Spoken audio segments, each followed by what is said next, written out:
hear about the mental professionals, the doctors, the medical professionals burnout, right? Especially during COVID. But we also have been parallelly listening to hearing about the software professionals burnout. My presentation today is sort of divided into two segments. The first segment, the shorter one, is about the burnout. Unless I know what burnout is, what are the symptoms, what do I feel, how different it is from few other things which actually are very, very commonly interchanged. So the first segment talks about that. The second segment is what is going to be much more, I would say, I would definitely want it to be interactive as to what do you feel, how can we work around, how do I get out, how do I even avoid. So that's going to be the second part, the most important part. And I would like it to be interactive. In case you want to stop me, feel very comfortable. In case you want to park the questions towards the end, I'm perfectly fine. So this is our journey together for another 60 minutes. And welcome. I start with presenting my screen. So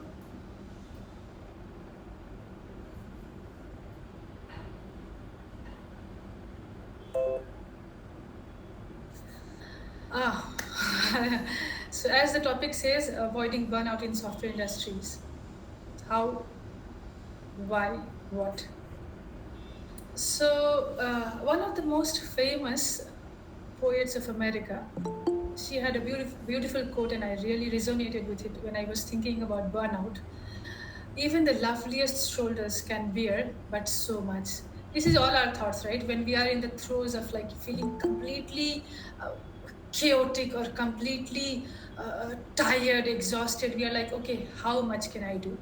So, yes, let us talk about burnout. We all have different definitions of burnout, which we are going to talk about later.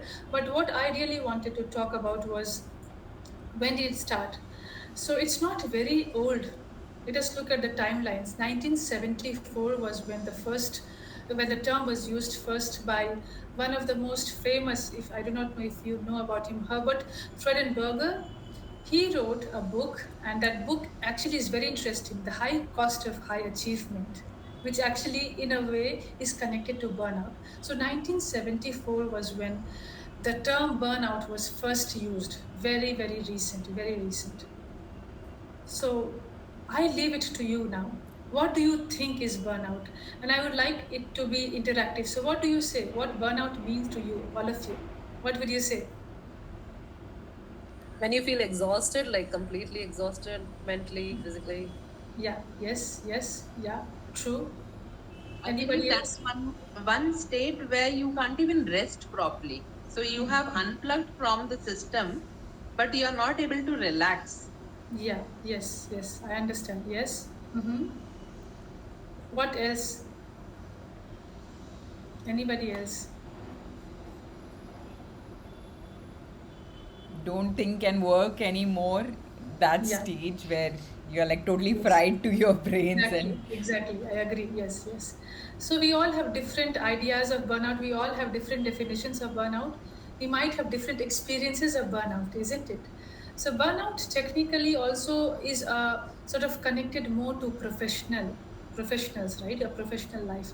Burnout technically talks more about professional burnout. It's not that, even though we talk about emotionally drained, physically exhausted, but burnout is more about the professional ethics, professional life.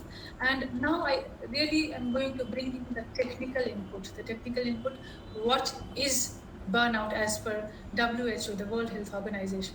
So three core deficits, three core definitions of burnout. It's characterized by three core areas.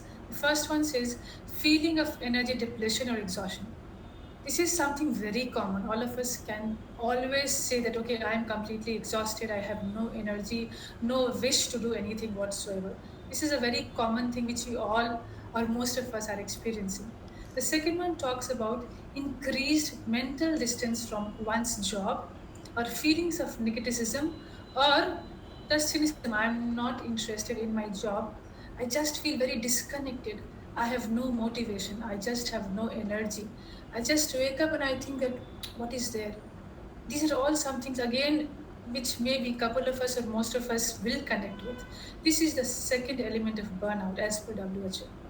The third one talks about reduced professional efficacy.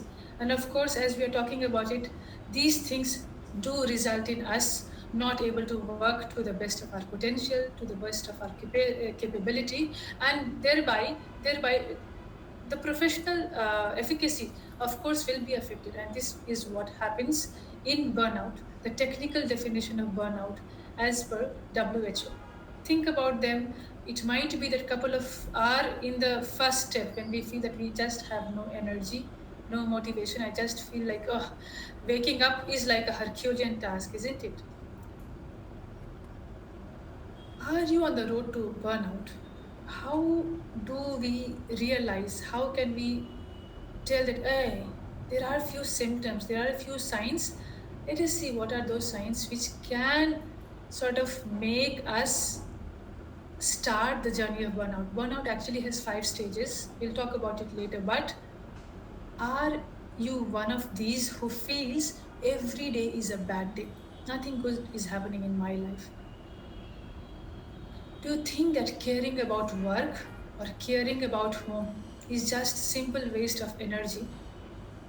Because you're not interested, because you do not have any initiative to do something, you have no motivation, you just feel like, what is my life? I'm just like, home, work, everywhere. I just wish to run away. Are you one of them? Do you feel exhausted? Do you feel exhausted, tired all the time? Do you feel that you are spending your time in things or in activities which is either very dull to you or which is really too much, it's very overwhelming to you? This is a very technical thing, and it is something which we software professionals have to understand. Is it something which you connect with? You might be in a project where you are thinking that, oh, this is something which is just so simple, but I still have to do it. Or it can happen that you are in a project which looks like, oh my God, it's really, really draining. Do you feel that? Do you feel that there is no appreciation? No appreciation from whom? The appreciation from the external environment, from the managers, from the colleagues, from the super bosses. It also happens, right? Work environment. Or there is no sense of achievement. The sense of achievement, it's about my own self. When I feel that I have not achieved much, are you feeling one or more of these? Take a look, answer these, and then we understand the core of that. So, as I'm talking about the journey, which stage are we in? How do we know? This brings us to the fact that what are the signs and symptoms of burnout? A lot has been talked about. Trust me, when I was making the slides, there was so much of material available and I had to sort of concise them. So I just picked up things which really felt made a lot of sense to me and was going to make a lot of sense to my audience. So categorically, 3 basic major categories of signs and symptoms of burnout: physical, emotional, and behavioral. So I'm going to talk about them one after the other. The physical signs and symptoms, trust me, these physical signs and symptoms are many a times a story of every home. I have felt this many a times, right? Even maybe 2 days back. Feeling tired and drained most of the time. Do you? Many would say yes, especially the work from home post COVID or during COVID. There was no barrier as to when does the working hours stop. We just were working and working and working. Lowered immunity, frequent illnesses, they both are connected. Where do they come from? When I just feel I'm very tired, I'm exhausted, and I do not feel good, it brings about the feeling of not feeling good all the time, brings about changes in our body. The immunity becomes very low. This is how the body works. This is how the mind works. This is how the psychology, the emotions of our own self affects. And then we have frequent illnesses, frequent aches, frequent, you just wake up feeling tired. I have had in my counseling sessions people who are, I'm just talking to them and suddenly they freeze. I'm having a very bad pain. And I have had, if I'm talking about, this is not about burnout, but I was having a teen session where the boy was under depression, deep depression, and he always had aches, and the mother was telling me that he wakes up and sleeps with all kind of pain. And the first session, I could just see his face. 5 minutes, and he would be like, "Oh, this pain and that pain." I was like, "What is happening?" He said that I do not know. The whole time I just feel like there is some pain in my right shoulder. Sometime later I feel there is a pain in my ankle, my back hurts. This is how the body works. Frequent headaches and muscle pain. This is what I was explaining. And they are completely inexplicable. There is no reason to it. Doctors many times do not find reason to it. So, and frequent headaches as well. Change in appetite or sleeping habits. I either eat less or food becomes my comfort eating, right? I either overeat because I just want to suppress, or I want to mask that emotion, the emotion of feeling tired, that emotion or feeling of exhaustion. What gives me comfort? Eat and eat food, and mostly it's going to be junk food. And then the sleep schedule also tends to take a beating when we are very, very tired, we're exhausted, or maybe when we are burned out. So these are the physical signs. The emotional signs and symptoms: sense of failure and self-doubt. Self is the most important word here. When you feel that you are working for an organization, you are doing moderately okay, but still you feel somehow you have not achieved a lot. There is always a gap between what you wanted to achieve and where you feel you are right now. When you feel that you have not done enough, when you feel you are not capable enough, there is a doubt. There is a doubt in every single move you make professionally. There is a doubt in every decision you take professionally. And this stays with you for some time. When you feel helpless, trapped, and defeated, when you just feel that I cannot come out of this situation, and it's it's like, a whirlwind, you just go deeper and deeper into it. And you just feel that you're trapped, there's nobody who can help you, there is nothing which can take you out from this because you are so deep into that. Detachment, feeling alone in the world. You just feel detached from everybody. You feel that there is no connect with anybody. This again can be a sign of an emotional sign of burnout. And when you are not connected, when you don't feel connected with people, it just leaves you with the feeling that you're alone in the world. Because I feel every relationship, everything is transactional. If I react with somebody, if I talk to somebody, I hear them back, right? Many times when I start distancing myself because of the sense of detachment, I start getting people away and away and away from me, and then I just feel I'm lonely. Also, it happens that even if I'm in a crowd, I feel lonely. Loss of motivation, one of the very common symptoms of burnout. I just don't feel motivated enough. I just feel like, what am I doing and why should I be doing it? There has to be push, but actually there is no push at all. Increasingly cynical and negative outlook. And then what happens is it starts hitting you to the point where it's not only about your profession, it starts percolating to the other spheres of your life. So right now it starts with, oh, me not feeling good about my work, me not feeling good about my project, me not feeling worthy in the work, me not feeling capable enough in the work.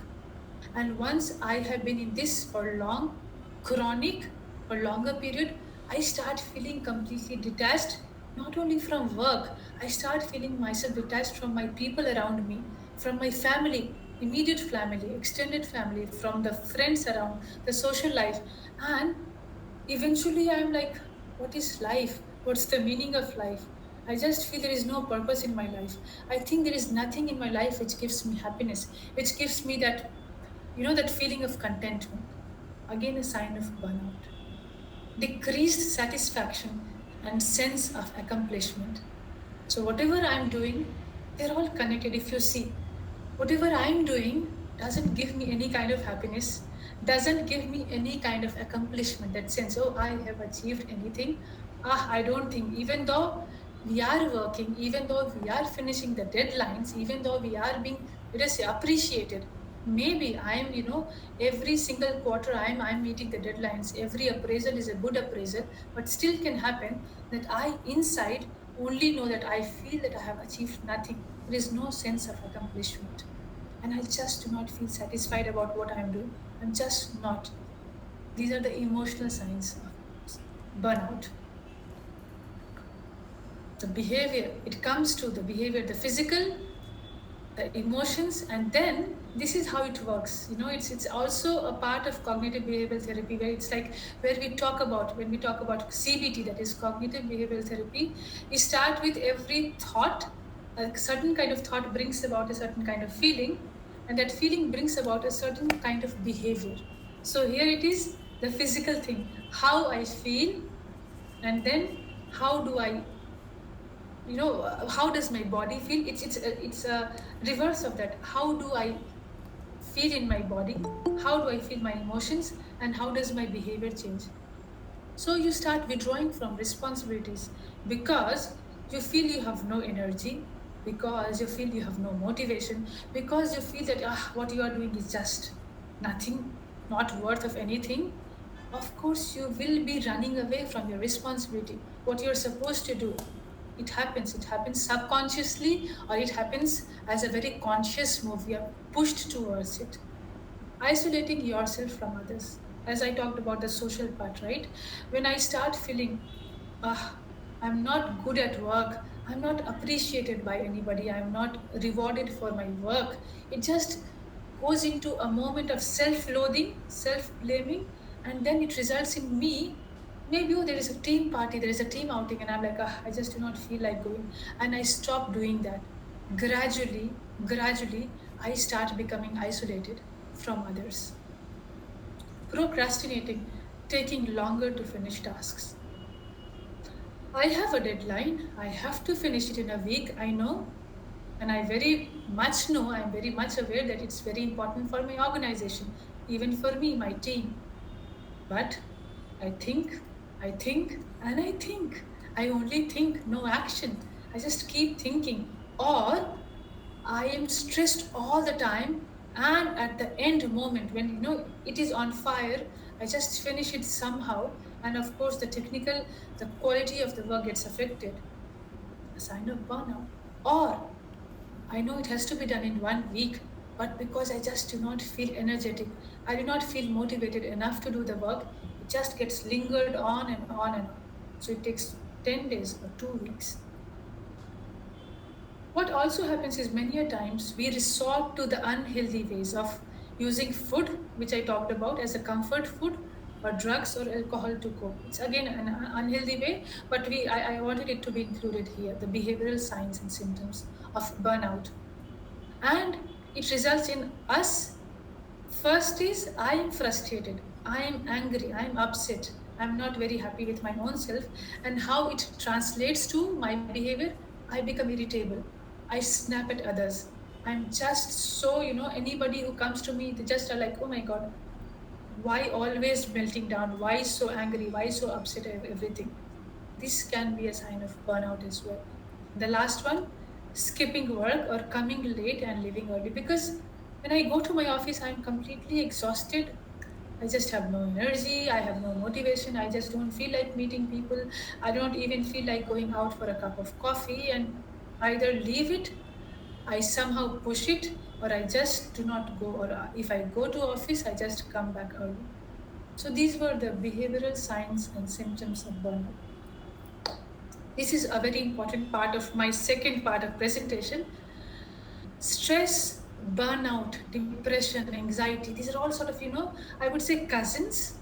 They all look similar, they all can sound similar. The symptoms can sound so similar.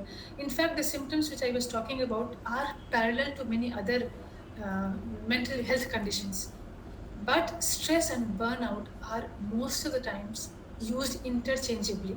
But there is a distinct difference between them, and I want all of you to be aware of that, because it might happen that you are stressed, but you feel you're completely burnout. And of course, when I feel I'm burnout, it somehow starts sinking in. If I feel, if somehow I get a feeling that I'm depressed, even though I'm not, somehow the mind works starts acting on it. I start affirming this, I am depressed. And so with this affirmation, the whole system, the body psychology, the hormones, everything starts working like this, right? This is how it works. So I really want you to be very aware of this fact that you might be stressed, not burnt out. So what are the very strong, even though they're very subtle, but there are very strong, clear distinctions between stress and burnout. Over engagement comes with stress. I am stressed about my project and I'm all the time thinking and thinking and thinking about the project. I just do not switch off. I'm all the time thinking, stressed. And I have a project, I have a deadline, and I'm the least bothered about it. It just doesn't bother me at all. Disengagement. The second part, disengagement, is burnout. Stress, overreactive emotions. I'm always on the war zone. I'm always about to pounce on somebody because I'm stressed. I have seen this in myself. When I was studying and I had few deadline of my projects, I would definitely be taking it on my son. For sure, trust me. I used to. He'll come to me and I'm like, no, not. I have no time. Just snapping. So I could see it. It used to percolate to my behavior. Overactive emotions, blunted emotions. It's like, feeling of despair, disengagement, apathy. I just have no feeling, indifferent. This is burnout. Urgency and hyperactivity. It's very, very well connected with stress, right? When you are stressed, when you are overly engaged, overly aware of something which you have to do, you of course will be on that zone of urgency. I just have to douse the fire, right? I'm always in a mode of activity, activity, and activity. Versus burnout, helplessness, nothing can be done, and hopelessness, there is nothing. Isn't it? Many times we feel there is nothing, there is no hope, and there is nothing in my present, in my future. Few emotions which we always feel. Loss of energy is stress. Loss of motivation, ideals, and hope is burnout. A distinct difference, be aware of that. Stress leads to anxiety disorders, very common. Burnout leads to detachment and depression. Chronic period of burnout, in fact, chronic period. Burnout in a sustained amount of period, sustained time, leads to depression. This is what research says. Detachment and depression. Physical damage, which leads to again many ailments, heart diseases. We have heard many premature deaths, right? Very early age people, healthy people, so-called healthy people with a healthy lifestyle, looked like, but they have passed. Just have they are no more because of the stress, because of the amount of stress they had. What happens in burnout is emotional damage. Burnout makes you feel, of course, you do feel that you have no energy, you have no motivation, but emotionally you just feel very, very low. You just feel very, very, as I was talking about, you feel indifferent. You feel as if you have no emotions at all. And also, which brings about having a worthless life. There is no worth in my life. There is no passion. There is no motivation in my life. There is no happiness in my life. So I really would want you to be aware of this very important slide. The difference between stress and burnout, they look very subtle, they look very similar, interchangeable many times, but they are not. Some statistics, I had many, but I just chose few which mattered to me. Deloitte said 77%, and this is huge. This is huge. Come on. And as I'm talking about 2015, the pandemic data is even more startling. It is startling. So 77% of the population of people, people working for Deloitte, had burnout. May 2020, Monster Survey, again one of the most famous ones, they reported that more than 50% people working from home had burnout, a kind of burnout. And then Team Blind says 60% of the tech workers reported they all were feeling burned out. 60%. It's all startling, right? It is very, I would say it's not very healthy. It is not. So what can we do, right?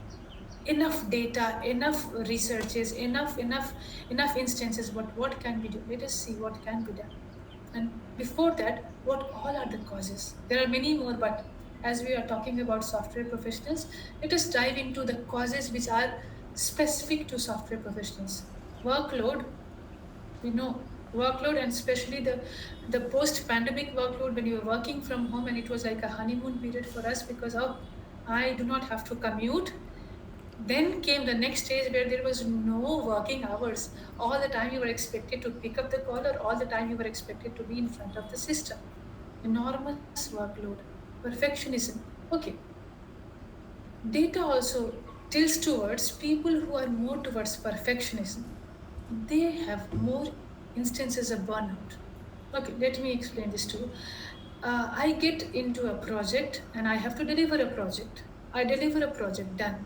But if I was somebody who was always wanting to be the perfectionist, I will start looking at every single minute details, and I'll make sure that every single thing is done to the best.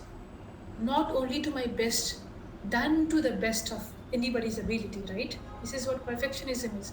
Thereby leading me to spend much more time than what is needed, right? And then what happens? I spend too much time doing something which can be done in maybe half of the time.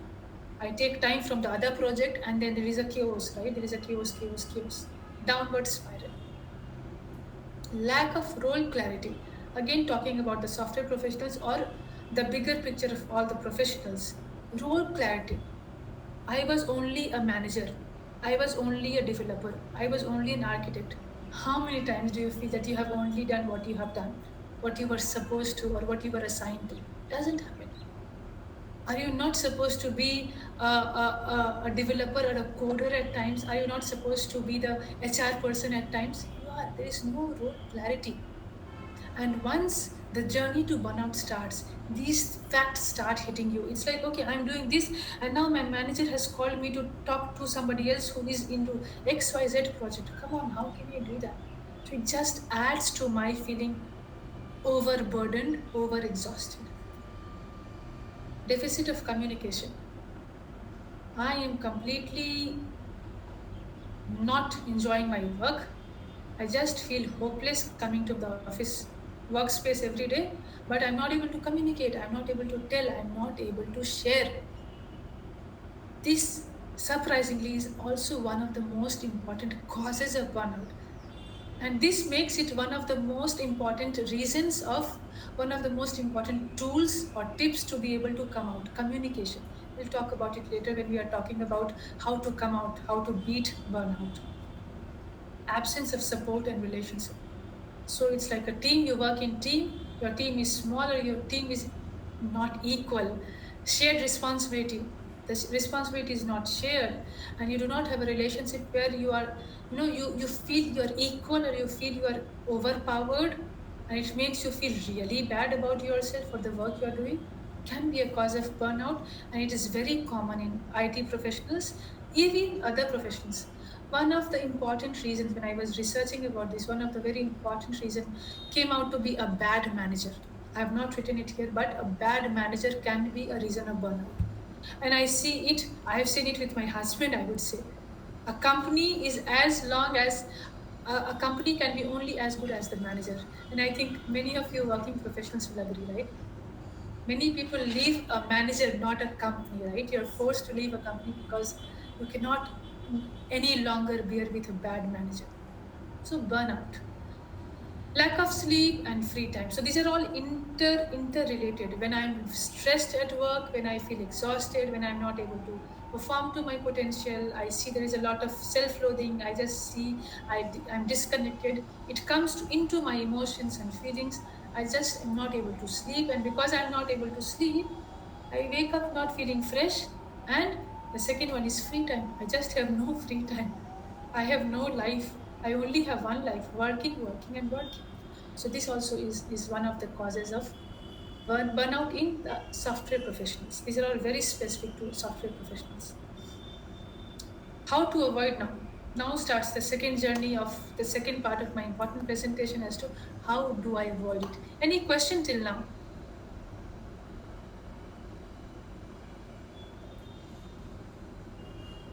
Guys, in case of any questions, you can always unmute or you can type it on the chat and we'll read it out to ma'am. Okay, so I start the second part, and let us have the questions maybe parked towards the end. How do I avoid? They all might look very simple, and you might be thinking, is it as simple as this? It is as simple as this.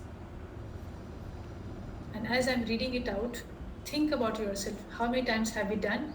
If we have not, let us start doing it. It does make a difference, yes.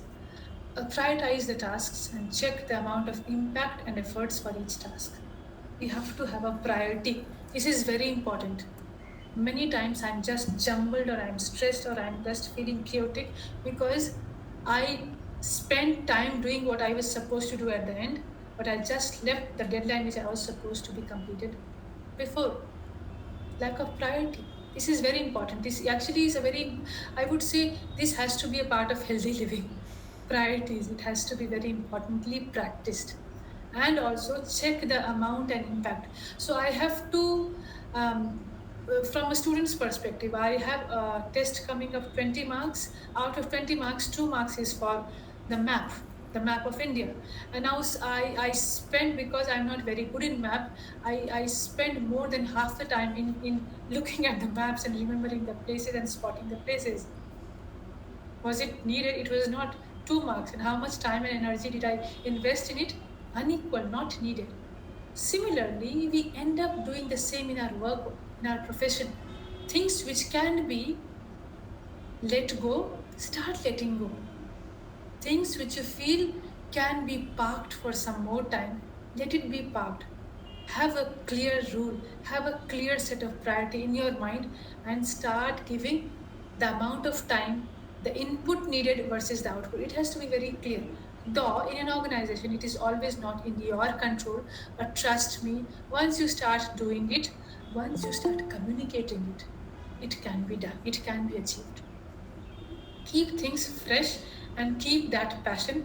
This is very easy to say, difficult to practice. Today morning I was having a session with, again, I'm really sorry, but I'm discussing this here.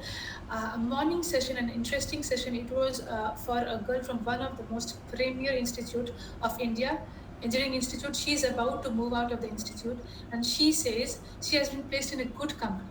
She came to me saying that I have no energy, I have no motivation. I just feel like I don't feel like doing anything. And she is very worried, so she has reached out to me, and she says that she does not feel worried about not very in the target with the work wise things. No, she is worried because she has no motivation for anything whatsoever. She doesn't even feel like, okay, going and talking to friends all the time. So what has happened is, and keep that passion, what has happened is, during our psychotherapy sessions, I realized that she was not meant for this, what she's doing. From day one, it has lingered on for 4 years, and now it has completely translated into her personality. She has no energy, she has no motivation, no passion for anything. We'll keep it aside. But what to do? If you are already in that moment, when you're already in the profession, which you feel is good, but still you are driven towards a moment when you feel, oh my God, I cannot take it more. Keep doing things differently. Try to keep things fresher, and think about it from different perspective. Your profession is not only your profession. Your profession can also be your definition, right? It can be, and it can make you feel happy about your own achievement. Take regular breaks. Time and time again and again we have heard about these regular breaks, and we end up not doing it. We end up not listening to this, but actually it is proven. Taking regular breaks, and this is not only about the break in a day, the breaks about it talks about the holidays. So taking regular days in a day work, taking regular breaks, and also going for holidays as short trips. They are really important. They keep you mentally fresher. They make you feel happier. Don't just code. There is a life after office. There is a life away from work also. This is the meaning of don't just code, because we end up doing so much of work and work and work, we just forget the social part of our life. So please, let us look at it. Let us be again back to be with people you love the company of. Exercise and get enough sleep. This is something which can be a tool for everything. A healthy living has to be a life full of exercise, a life which has got enough sleep. The last one again is only for the IT professional, the software professionals. Follow an iterative development process on larger projects. When you have larger projects, maybe break it down into chunks, then thinking about the bigger project, which can be like a bigger mountain. How about breaking into small stones and then joining them together at the end? These are things which can be done, trust me. Start doing it. You for sure can feel difference, yes. But we have to be mindfully aware and start doing it. Dealing with workout, I really found it very good, interesting. 3 R's. Recognize, reverse, resilience. I already am burnt out. I have all the symptoms which was talked about. What do I do? How do I come out of it? Recognize, watch for the warning signs, because if you have recognized that you have burnout, you are burnt out, then only you will be able to take a step to be out of it. So recognize the symptoms. Reverse, undo the damage by seeking help and managing stress. So now that you understand that you are a classic case of burnout, ask for help. Go to a therapist, talk to people around you. It does help. And try to start thinking of how can you manage your stress, because many times it is not about the physical work, it is not about the mental work, the emotional work. Most of the times it is about how you look at, how does it impact you, what is your way of dealing with things, what is your way of dealing with deadlines. Reverse them. The last one is resilience. Build it by taking care of physical and emotional health. Resilience, fighting back. So now that I know I have, and now that I'm trying to take care of my own health, I'm trying to take care of my own stress levels, stressors in my life, in my professional lives, I start putting all the pieces together. I start taking care of my physical health. The moment I start taking care of my physical health, I feel little better. I feel lighter. I feel happier. My emotional health stabilizes. This is all achievable. These are all doable. Resilience. Recognize, reverse, resilience can be your mantra. Think about it, do it, practices. So now we go to the tips. What are the tips? 1. Turn to other people. This is the most important one. Very, very easily doable. At times we end up not doing it. Reach out to those people closest to you.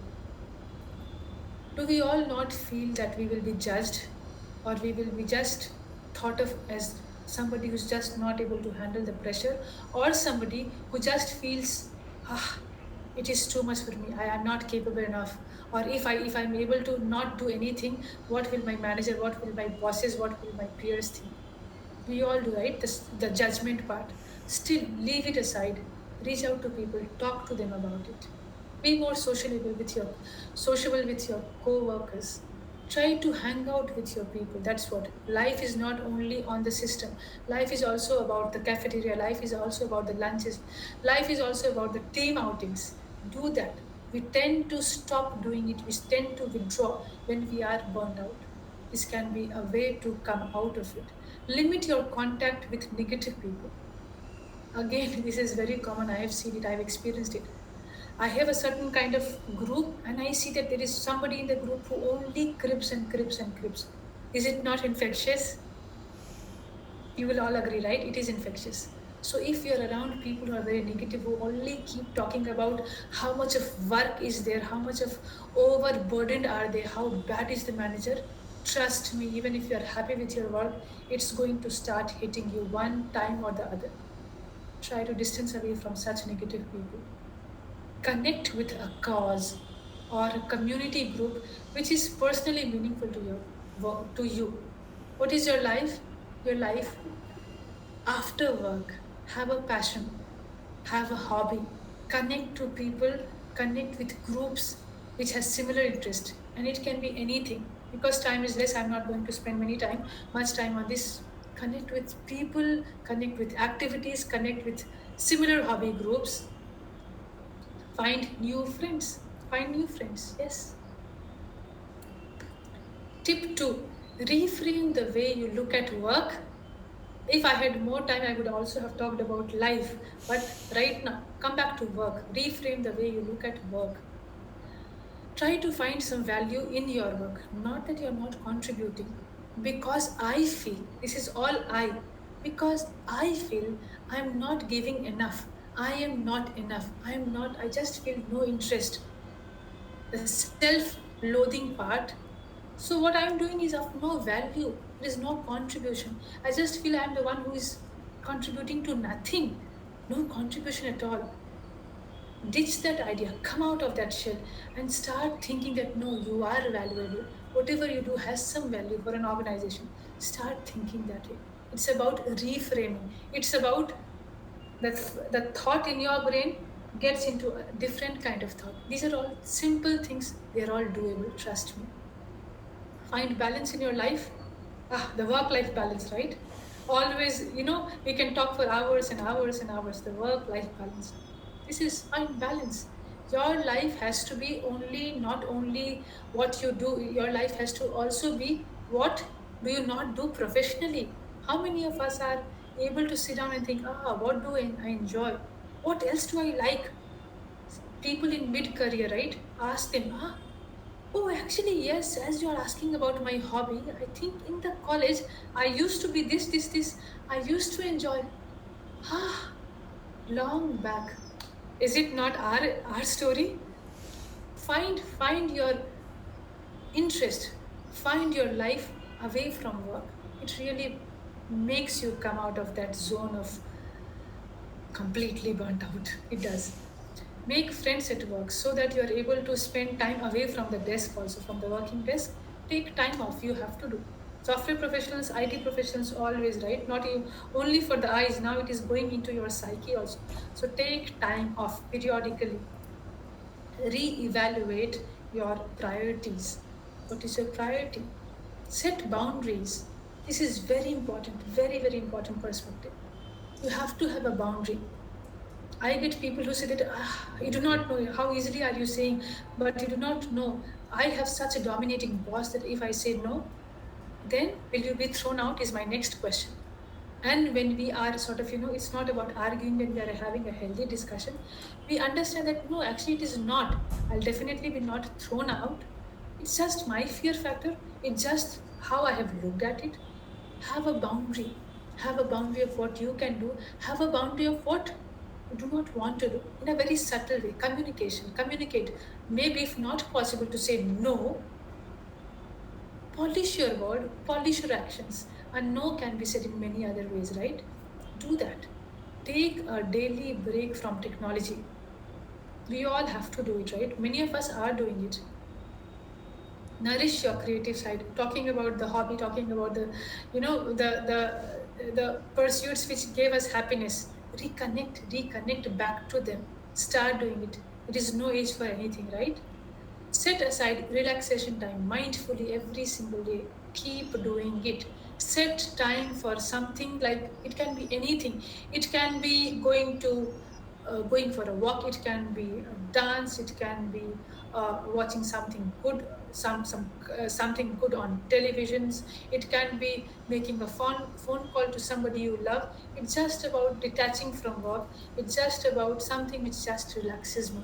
Very personal to me. What relaxes me is your relaxation. Get plenty of sleep.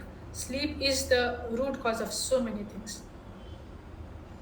Supporting mood with healthy diet. Another tip. This is very important. Looks something which does not affect me. We all feel that, I have been eating good, sleeping good, but I don't think this is for me. But this actually is for all of us. Minimize sugar and refined carbs. Eat omega-3 fatty acids for boosting the mood. Avoid nicotine. Drinking alcohol, if you are at all, drink in moderation. What else can be done? What else? Evaluate your priorities. Mindfulness, self-compassion. It can be done. It can be done for a better life. It can be done for a more content life. It can be done for a happier life. Yes. Self-compassion. When I feel good about my own self, when I don't judge myself, when I'm not very harsh with my own self, is very important. And evaluate your options. If you think that this is the end of your life, because if not for this job, I'm nothing, come on. Are you not being too negative? Are you not very pessimistic? There will be options. There will be definitely options for you which you have not thought about. Reevaluate. And then comes mindfulness. So with this again happens to be one of my very, very, very favorite things. So I have a script with me. So sorry if I'm not looking at you. I would like, Sheila, all of you, I would like all of you to, if possible, Yes, ma'am. mute your videos, off your videos. If you're okay to keep the videos on, I'm perfectly fine. I would love it. But close your eyes. We are going to have a mindfulness exercise. Are you all ready? I just need 5 minutes for that. Yes, ma'am. Thank you. Get comfortable. Sit in a place where you feel quiet. Relax your body by releasing any area of tension. Allow your arms to go limp. Then your legs. Feel your arms and legs becoming loose and relaxed. Now, relax your neck and back by relaxing your spine. Release the hold of your muscles all the way from your head down your neck, along each vertebra to the tip of your spine. Breathe deeply into your diaphragm, drawing air fully into your lungs, and release the air with a whooshing sound. Breathe in again, slowly. Pause for a moment and breathe out. Draw a deep breath in and out. In and out. Feel your body giving up all the tension, becoming relaxed and calm and peaceful. Feel a wave of relaxation flow from every part of your body, from the soles of your feet to your ankle, the lower legs, the hips, traveling all the way to upper arms, shoulders, neck, back of your head, face, and the top of your head. Allow your entire body to rest heavily on the surface where you sit or lie. Now that your body is fully relaxed, allow the visualization, relaxation to begin. Imagine you're walking towards the ocean, walking through a beautiful tropical forest. You can hear the waves up ahead. You can smell the ocean spray. The air moist, warm. Feel a pleasant, cool breeze blowing through the trees. You walk along a path, coming closer to the sea. As you come to the edge of the trees, you see the brilliant aqua color of the ocean ahead. You walk out of the forest and onto a long stretch of white sand. The sand is very soft powder. Imagine taking off your shoes and walking on the sand. The beach is wide and long. Hear the waves crashing to the shore. Smell the clean salt water and beach. You gaze again towards the water. It's bright blue-green. See the waves washing up onto the sand and receding back towards the ocean.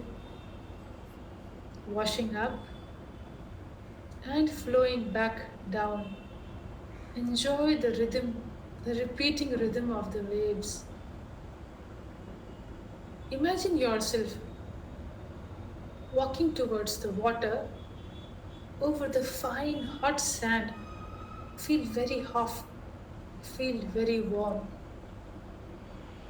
As you approach the water, just feel the mist from the ocean onto your skin. You walk closer to the waves, feel the sand becoming wet and firm. A wave washes over the sand towards you and it touches your toes before receding. As you step forward, more waves come to you. Feel the cool water provide the relief. Walk further into the clean and clear water. You can see the white sand under the water. So relaxing, so pleasant. It provides relief from the hot sun. Just feel very warm, calm, refreshed.